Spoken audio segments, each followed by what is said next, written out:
Welcome to the WORKOLOGY podcast, a podcast for the disruptive workplace leader.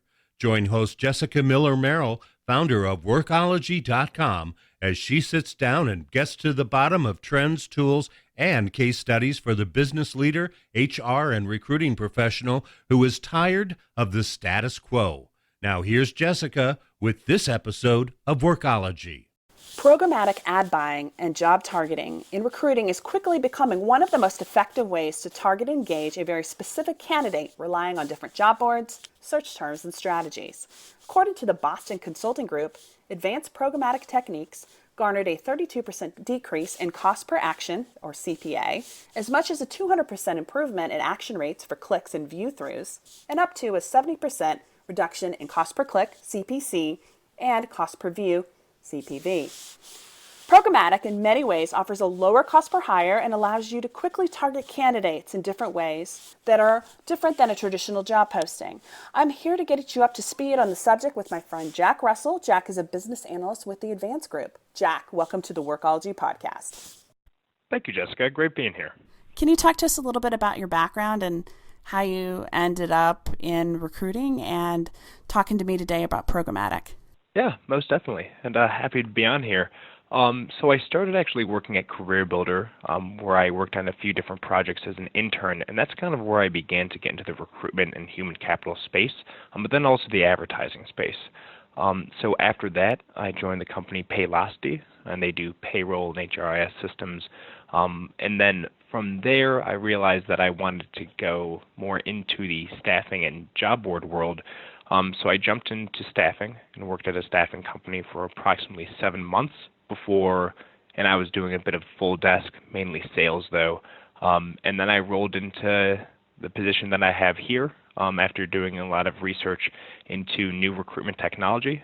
So I spoke with the Advance Group's CEO, Leo Sheridan, told him what I was thinking, where I think the industry is going, and as a result, he hired me on. And so I've been here for about 18 months now.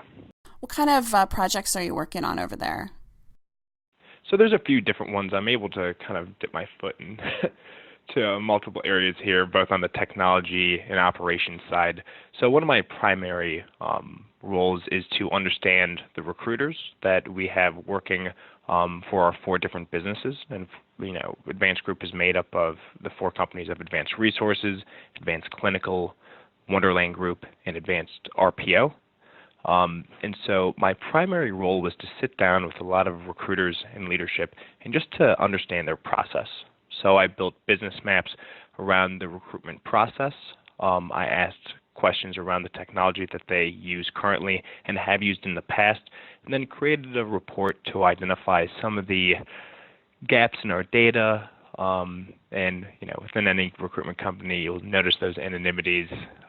They're all around in terms of things that you don't know, whether it be sources of candidates that you wish were more accurate, avenues of communications that recruiters are using. So I tried to, in a very casual, have a beer kind of way. The answers didn't get anybody in trouble, obviously, and to just really understand the process. And then I socialized those findings with leadership, and we were able to make some operational and technology changes as a result. And one of those areas is programmatic. So can you talk a little bit about what it is and its place in recruiting? Because some people might be familiar of it in terms of a marketing side, but there is a recruiting use case for it. Yeah, 100%. And, I think you made a good comment there before in terms of, a lot of these people that do programmatic, they try to make it as esoteric as possible to make it seem like it's way above everyone's head. Once you start getting it, it's a bit simplistic in the way that, kind of like a marketing 101. So the definition I really like, and it's the definition that Ripple Media uses, is that in recruitment, programmatic ad buying is a technology-driven, rules-based method of purchasing job seeker clicks and leads at the optimal time on the optimal job site from the optimal job seekers. So in human terms, and the example I like to use is that think about any kind of product that you have. You're selling toilet paper. Best place to put that might be a billboard and online advertising versus a toilet seat. Hey, you might be looking now at TV advertising and radio advertising. And depending on the geography and the product, you're going to be pivoting where you advertise. So take that same marketing logic and just apply it to jobs.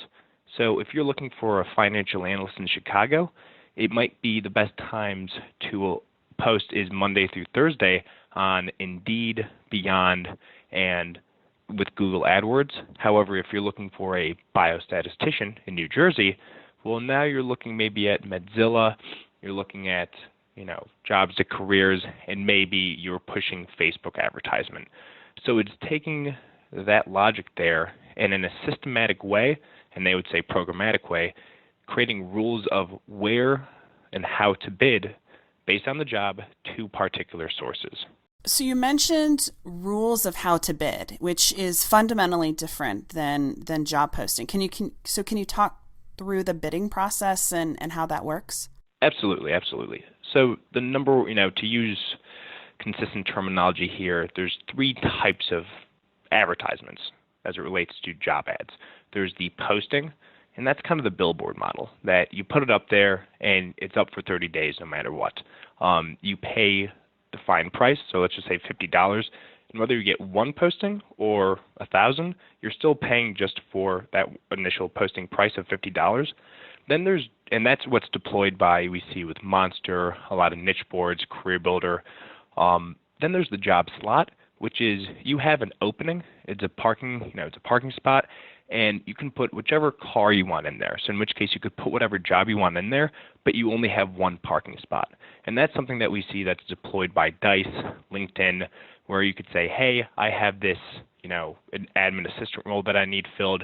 Then once you fill that after 6 days, well, then you can put another job, and that's usually on a, monthly or annual basis for how you pay with that. And then there's pay per performance, which is what you mentioned before of CPC, so cost per click and cost per apply. And that's what Indeed uses. And, the way to think about it is that it's very much like Google AdWords. It's that you're paying for that click, for that engagement. And so it's hard to juggle all 3 at once. But there are systems, programmatic systems that have been helping recruitment firms do that, and that's one that we here at Advanced are utilizing, and a lot of ad agencies are using as well. You mentioned the 3 types of recruitment advertising: posting, which we're all familiar with and probably have job postings up on different job boards right now for our organization. The job slot, which I think is an interesting concept, and you're just kind of park in and park out. You post your job, and then when that's expired or you filled the role, you slide the new opportunity in. And then the pay for performance, which you describe it as Google AdWords, and that's where it's the pay per click model. So, or in some cases, pay per applicant. How are you guys using it over there at Advanced Group in terms of recruiting? So the way we're using it, and this is kind of, I don't think I fully answered your last question there. And so what we're doing is that, so we use a product called Recruit Extraction. And so what we're able to do is that, particularly when it comes to pay per performance vendors, so let's just take Indeed, we're able to define our bids and monitor those bids to say, for a office assistant role, we've, looking at all the data that Indeed provides us and that we've been collecting, we've noticed that we're able to get a whole lot of applications just at 30 cents per click. And so we, on our end, using a pay per performance management system that is Recruit Extraction. There's also ClickCast that's out there, and there's a lot of new other ones that are coming out that are all quite spectacular. It's that you're able to set those rules of, this is what I'm bidding, so that 30 cents, and I'm only going to bid between Monday and Friday. So a lot of times you're able to put those rules in. But more importantly, it's that you're able to set rules, and this is kind of the low-hanging fruit where you really see a quick cost savings, but also increase in applications, because that's really what you're trying to do at the end of the day, is that you're able to say, after X amount of applies, so I know that I need 60 applies to get 5 interviews to get 2 full submittals to actually make 1 placement. So my goal is to hit 60 applies. So once I hit 60, I want to turn off that spend. And that's something that we call runaway spend, where sometimes you have certain jobs that are just they're clickbait and they're getting so many applies, but then you have other jobs that might be of a higher priority that don't get many applies at all. So what you're able to do is that you're able to put a rule in place that says, stop my bidding at once we hit 60 applies, or stop my bidding on any given day once it spend $50 of my budget. And that way you're able to take those resources and take that budget and move it over to other jobs. Yeah, and I think that's an interesting concept, especially if you're getting a lot of high quality candidates and you've made a fill for a particular role. You can shift your spend over to another area that is suddenly more urgent or is a new priority for the organization. Absolutely. And with, a tool, these paper performance management systems, you're pretty much able to hone in and say, do you know what? I know that with organic traffic, and so this is especially relevant if you're somebody like GE, where they get a ton of organic applies. People know GE, they want to work there, so people are already going to that site. But if there's particular jobs that you're really not getting organic traffic to, that you could say, do you know what, I'm going to put in a rule and say, if I don't get 10 applies within the first day, then I want to, and especially given the priority, I'm going to increase my bid, and I'm going to put a high bid out there of, 80 cents per click, because I know that'll generate me based on the monitoring data, which, Recruitix and ClickCast, a lot of these vendors, they do provide you to say, hey, I'm going to spend after that first day if I don't hit 10 applies, and I'm going to spend 80 cents per click. Now, overall, you might be spending, $100 or $200, depending on the job and depending on how many applies that you want. And again, I keep saying depending here, but depending on the source. But especially once you start understanding your funnel and your budget to say, actually, this hire is worth, $5,000 to us if you're a staffing firm, or if you're a business that's saying, hey, we're really losing money by having to backfill this position, you can then say, do you know what, I'm willing to put forward that $200. And additionally, what these kind of tools let you do is that once you, again, understand that funnel of saying, all I need is 60 applies for this one position, and I'm looking to fill 10 positions, and let's just say the cost per application ends up being $1 each, well, then any CFO loves when you can be accurate about budget. So you're able to go to them and say, hey, based on the analytics here and past performance, I need to put $600 towards Beyond.com because I know out of that we'll most likely be able to make those 6 hires. I love what you're saying here because it is now allowing you tangible numbers to specific positions. And then you have these rules that you're able to shift and set. What I wanted to ask you, if you've had any experience with some of these machine learning programmatic tools, what are your thoughts? Is this something that you think right now, maybe not necessarily in the future, but do you think that you'll be able to have an algorithm that can fully manage your programmatic spend? I sure hope so. Because it sounds very complicated. It is and it isn't, but with anything that you're doing, because although you're putting in these rules and you're systematically buying and identifying what rules work for which ones, it is a long process. Eventually what we really want to get to is having an AI do this for us because I'm full of imperfections. And so, the idea that you look at Beyond, I say, ooh, should I start with Beyond or should I start with jobs or careers for this, given that we have a small amount of data, those calculations would be made much better by an AI.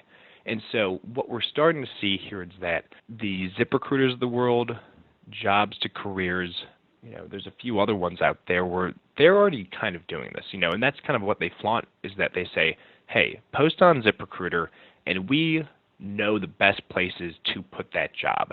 However, they are still building data, and it's taken them a while to actually identify, they're able to get maybe where the lowest cost applications are, but not the highest quality. And you can only have that information by looking at the bottom part and, the full funnel of saying how many are we really engaging, how many are we really interviewing, and overall, how many are we really placing or hiring. And so the dream here is that we have an AI solution that can actually on the front end make those decisions of saying where and when to post. And a lot of times there's the question of should I post? Because if you know your ATS, and I'll use the term TRM, your whole talent database, you could say, based on the amount of people that we have with this job title in our database and the amount that are quote-unquote hot that we've engaged with recently, there is a 80% chance that we'll already fill this without having to source or without having to post.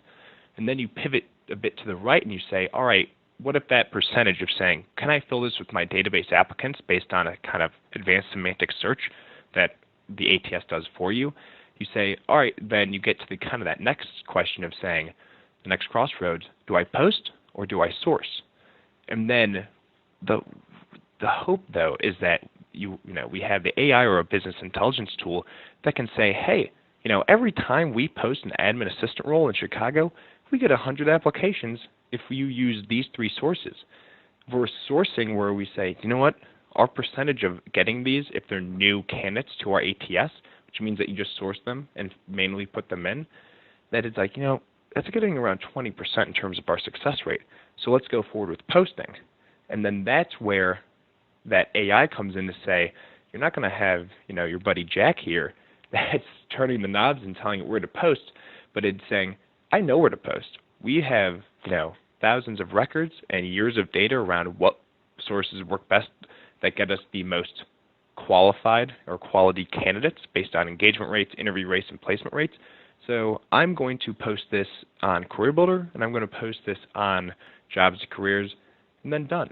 And we can rely, the likelihood of percentage of that getting enough applicants to make that placement. Again, think about that funnel of 60 applies, 5 interviews, 2 submittals, 1 placement.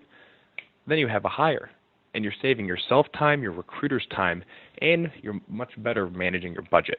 So that is and as we like to say, the recruitment nirvana that we're after here at Advance, and that I feel like all corporations, all HR leaders should be after, saying let's automate this and have our recruiters not focus on making those decisions that should be data-driven, but rather that once we find a good candidate, let's engage that person, let's follow up with that person.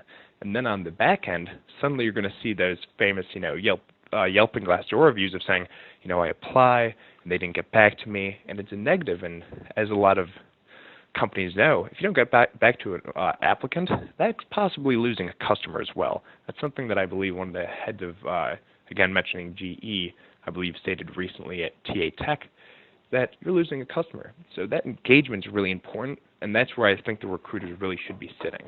So all that other part, hopefully, you have somebody either working on it like myself for your company, but eventually that's in the hands of a BI tool making those decisions and an AI tool. And that was quite the soliloquy there, but I hope that answered your question. Oh, absolutely. And I feel like we're moving towards this world that you're describing, which is one of the reasons why I love staffing for this reason, is it's very numbers driven, right? There's a metric, there's a measurement, there's a formula that says if I do this, this will happen based on previous history and success or failure. But in the corporate talent acquisition and HR world, we don't always operate necessarily under those sort of philosophies. And I think that's because in staffing, you make money, you generate revenue through placements, and corporate recruiting isn't built the same way. Yeah, and that's, we do have the benefit of putting GP dollars behind, applies to say, hey, this applicant in 2017 came from Career Builder, and we just placed them at a, via, it was a direct hire role, and we made $1,000, aka Career Builder just made us $1,000. So it's a bit harder for recruiters to have those numbers and get those value statements, but there are tools that are starting to help with that.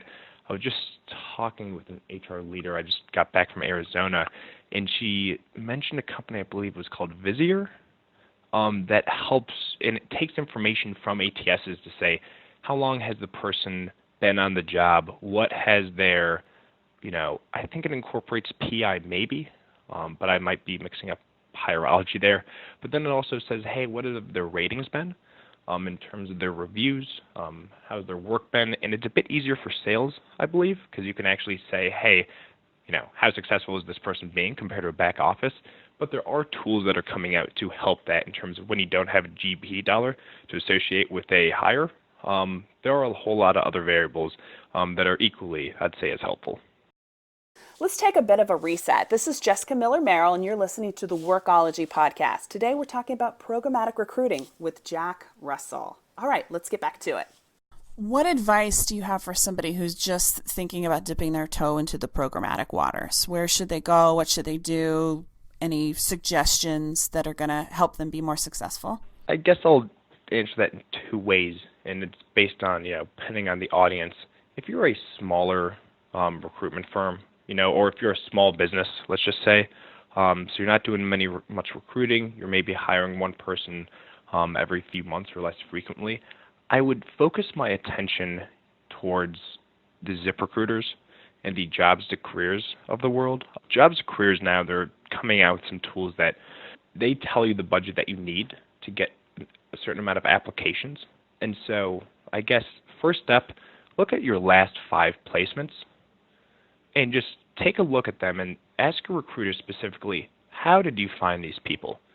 Even if they've been in your ATS for years, or maybe don't have an ATS, or really ask them, hey, do you actually find this person on CareerBuilder, or was this a referral? And then hone in on the sources that those people have come in on to say, hey, this person actually applied 2 years ago and have been in our ATS for a while from CareerBuilder. We actually just found them on LinkedIn, and expand those 5 placements as long as you can. And once you have, a set of, it doesn't really have to be that many, 3 to 10 placements that you've done, that you've been able to, these people have been hired as a result of them applying. Identify those ad sources and say, for those specific jobs, how many applications did we need to fill those jobs? That's a kind of easy manual way to get an idea. If you don't know how many applications you need for a hire, that's a helpful starting point. And then take that number, knock on Jobs or Careers doors, and say, Jobs or Careers, I need about 100 applicants or applies to get this one hire. And they will let you know the specific budget to make that hire. And kind of getting back to the programmatic side of this, that Jobs or Careers advertises in a whole lot of different areas, so they know where they need to go to get low-cost applies. And then, in all likelihood, they will be able to match that 100 apply ratio for you. And again, that way you know your budget, you're making your hire, and you're doing it efficiently. What about for the larger organizations? Larger organizations, I would say that this is really something that you could always pivot over and use ad agencies. And ad agencies definitely have, a lot of value. They know what they're doing, they know the sources that you want, and they're able to expand a bit larger than the usual job boards. I was referring to like billboards and, commercials, online commercials, Google ads. They're able to expand into those areas a lot easier than a large, corporate that a recruitment department can or a staffing agency can. So there's definitely value there. But this is always something that if you have the budget, and if you're making a lot of hires and you're a large company or a large staffing firm, this is a process that you want to own. You want to understand your funnel. You want to understand the budget that's required to make that hire. And you really want to know how the job ad space works. So I would really recommend going forward with a type of technology like Recruitix Action, like ClickCast. And there's more out there. Those are just the 2 top of mind. Both companies have great people working for them as well, and really can set you up to allow you to be successful and identify sources that work for you. And so I'd say first start identifying the tool that you want to use to understand that top of the funnel, but then start taking a real hard look at your bottom of the funnel. Use your ATS and CRM metrics to say, hey, how many candidates do we have in our database? Where did those candidates come from? So you can start building out that full funnel that you need to be very efficient. It's invaluable. And then, honestly, a lot of people are starting to consult other businesses on how to do it. And for us, it took a while, but I'd say the ramp-up time was only about a year until we were able to, and we're still trying to build that full confidence in terms of where we need to be to say, should we post, should we not post, where are the best places to advertise. A year is not a long time. That's, we're still somewhat in our infancy, and we're seeing a lot of savings from it, and we're really starting to understand the space. And, yeah, so I'd say hire someone or do it it does take a decent amount of time. Kind of own that process, and you'll see a lot of benefits come from it. Well, Jack, thank you for joining us today. I hope that people feel comfortable and more confident than maybe they have in the past surrounding programmatics. But what I wanted to ask you is, where can people go to learn more about you and what you do? Right now, I haven't expanded myself too much in terms of my social footprint, but the best way is just to contact me on LinkedIn, Jack Russell, and it's easy to remember, kind of like the dog there. Just find me on LinkedIn. I work for Advanced Group in Chicago, and shoot me a message. I'm happy to talk to everyone about this. People always say that there's a secret sauce and there's a secret way of doing things, and we're a pretty open book here. And I think a lot of the recruitment industry realizes that we've all been benefiting from being so open with one another. And at the end of the day, we want to make hires. So all the information, there's no secrets that I'd keep from you, besides my social security number probably. But yeah, happy to talk with anybody and everyone. All right, great. Thanks so much, Jack. Appreciate it. Thanks, Jessica. Programmatic recruiting is a great way for talent acquisition teams to be more systematic in their hiring and recruiting processes. Job boards use programmatic ad buying to drive qualified candidates already to your specific job postings, encouraging them to apply. Why not take advantage of these same tools and technologies to be more in control of your own digital recruiting efforts? Thank you for joining the Workology podcast today, a podcast for the disruptive workplace leader who's tired of the status quo, and Programmatic is anything but status quo. This is Jessica Miller-Merrill. Until next time, you can visit workology.com to listen to all our previous podcast episodes.